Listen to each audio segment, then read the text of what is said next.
কলকাতায় ফের ইডির তল্লাশি। বালিগঞ্জে সোনাপাপ্পুর বাড়িতে ইডির তল্লাশি। নির্মাণ ব্যবসার আড়ালে কয়েক কোটি টাকার দুর্নীতির অভিযোগ। কলকাতায় ফের ইডির তল্লাশি। বালিগঞ্জে সোনাপাপ্পুর বাড়িতে ইডির তল্লাশি অভিযান চলছে।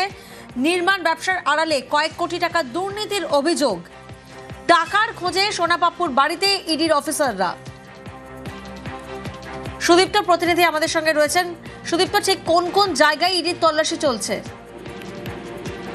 দেখো প্রিয়াঙ্কা, একেবারে সাত সকালে অ্যাকশন মোডে ইডি এমনটা বলাই চলে। কারণ হচ্ছে এনফোর্সমেন্ট ডিরেক্টরেটের যারা আধিকারিক রয়েছেন তারা কিন্তু আজকে বালিগঞ্জের জোড়া অভিযানে নেমেছেন। একটি অভিযান হচ্ছে অশ্বিনী দপ্তর রোড, যেটি বালিগঞ্জের, এবং সেখানেও কিন্তু থান এন্টারপ্রাইজের একটি বাড়ি এবং সেখানে একটি অফিসে রয়েছে থান গ্রুপ বলে, সেই অফিসে এবং নির্মাণ সংস্থা মূলত যেটি, এবং সেখানে কিন্তু তারা পৌঁছে গিয়েছেন। যদিও প্রায় 1 ঘন্টা হয়ে গিয়েছে, এখনো পর্যন্ত ভেতরে ঢুকতে পারেননি ইডি আধিকারিকেরা এবং একই সঙ্গে যারা জওয়ান রয়েছেন তারা, এবং সেই সঙ্গে সাক্ষীদের আনা হয়েছে, যারা উইটনেস রয়েছে। যেমন হচ্ছে বিভিন্ন অর্থাৎ ব্যাংকের ক্ষেত্রে যে লোন নেওয়ার সময় মূলত আর্থিক প্রতারণা, এক বিশাল অঙ্কের কোটি কোটি টাকার আর্থিক প্রতারণার কথাই সূত্র মারফত জানা যাচ্ছে, এবং সেক্ষেত্রে সাক্ষীদের আনা হয়েছে।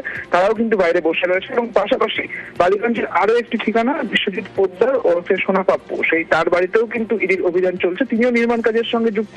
মূলত ইডি আধিকারিকরা সূত্র মারফত যেমন জানা যাচ্ছে, ইডি আধিকারিকরা জানতে পেরেছেন যে সোনাপাপ্পুর হাত ধরেই প্রভাবশালীদের হাতে টাকা পৌঁছে গিয়েছে, এবং সেই টাকা কোথায় গিয়েছে এবং সেই বিষয়ে তদন্তের জন্য কিন্তু এই তল্লাশি বলে জানা যাচ্ছে। যদিও যেটা দেখা যাচ্ছে, একদম দু জায়গাতেই কিন্তু তল্লাশি করার সময় দুজনেই কিন্তু ফেরার রয়েছে। প্রিয়াঙ্কা।